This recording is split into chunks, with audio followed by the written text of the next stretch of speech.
Well, for more on the situation on the ground, broadly, I'm joined in studio by our international affairs commentator, Doug Herbert. Morning. Doug, good to have you with us. So Russian troops, they're tightening their grip on two particular cities in eastern Ukraine. Tell us what the significance of this is. Well, before I even get to that, Sharon, I'd like to tell the significance of the 4 months. What are the takeaways? Before we get into the details of the battlefield here, it's been 4 months. It's hard to believe, actually, because so much has changed in that time. Let's remember the original. I'm going to get to this map in a second. Not yet. It is basically, remember the reasons Putin invaded. Russia invaded Ukraine. It's important to say it in those terms, because to this day, Russia does not call it a war, an invasion. They say it's a special military operation, and you're punished in Russia if you refer to it by any other name. So basically, he went into what? To denazify. I say that in very sarcastic quotes. Denazify the aggressive Ukrainians who are about to attack Russia. Also with the idea of preventing Ukraine from ever, if it harbored, entertain that notion of joining NATO. What we have 4 months later is tens of thousands of people, lives lost on both sides. Both soldiers, very high numbers on both sides, numbers of actual fighting combatants, perhaps 15 to 20,000 on the Russian side. We don't know how many on the Ukrainian side, but they say up to 100 fighters a day are dying in this war. Millions displaced, over 7 million displaced within Ukraine, Ukrainians who have had to flee their homes, plus millions, over 7 million who've had to flee abroad, many of them to Poland. So we've had basically that. We've had a massive epic energy crisis, food crisis. Russia was one of the world's biggest exporters of gas, natural gas.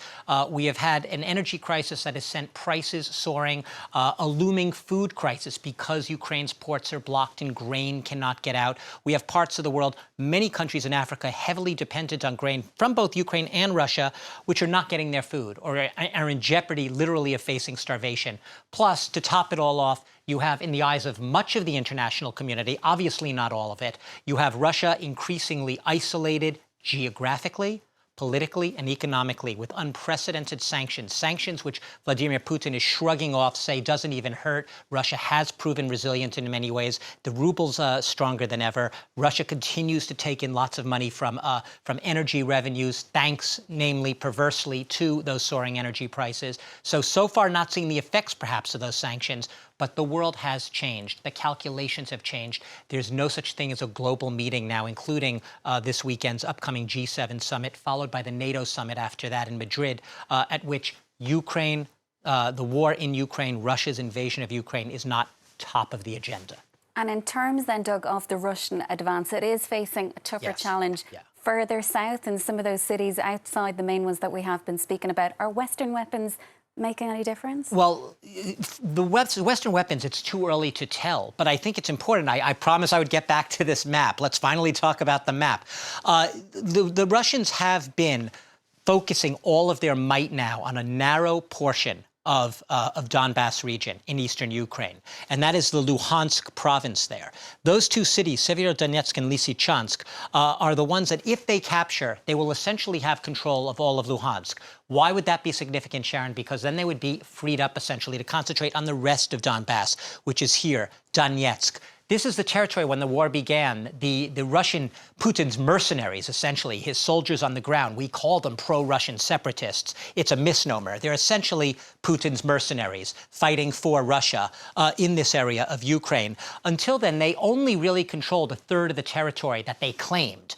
Today, they are going to be able to control a lot more of that territory because of these advances, because of the Russian steady artillery strikes, the rocket fire, the tank battles, the brutal devastation of cities, the indiscriminate bombardment of cities that has basically laid to waste infrastructure, building, hospitals, schools, theaters, you name it, plus left civilian populations in terror. That's what how the equation has changed here. They're on the verge. They've captured, all but captured Severodonetsk. They've broken through some villages near Lysychansk. If they capture that city, they will have almost effective control of Luhansk. Then they're going to turn their sights, perhaps, coming down from Izium into the Donetsk region, to these key towns here, Slavyansk and Kramatorsk. For now, as of today, the Ukrainians remain in control of most of Donetsk. The Russians do not control it yet, but that equation could change very soon as more and more cities get the so-called Mariupol treatment. the indiscriminate, brutal pulverization, devastation of cities, along with it, their civilian populations. And as all of this is happening, Doug, then in the port cities, the Black Sea port cities, blockaded still, food's not getting out. Right. Any sign of this being resolved, this crisis? Once again, right, this answer comes with a disclaimer, because everything I say, the Russians will categorically deny. We blockading the ports? Absolutely not. We, the Russians, at the origins of this epic food crisis? Absolutely not. It's the West's fault. It's the sanctions' fault. It's everyone's fault but Russia.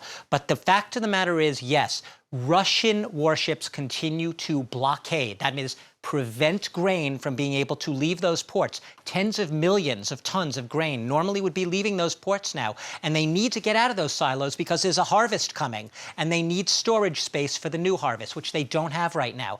So the world community, what I mean by that shorthand right now, Europe, US, working together with some other countries to try to figure out how do we get this grain out of Ukraine if we can't get it out from the ports like Mykolaiv, from Odessa, obviously not Mariupol right now. How do we get that grain out? They're thinking of land routes through Europe, through Poland, through Romania, all of that. You can only get out a fraction of the grain. It will not solve the problem. It's a stopgap. It could help a little, but not a lot. Ultimately, the only solution, and so far it seems far off, is finding a safe way to get those ships to safely be able to leave and export that grain, to leave the ports along the Black Sea.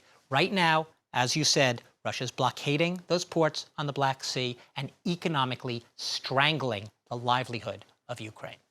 Our International Affairs Commentator Doug Herbert, thank you so much for joining us with that analysis.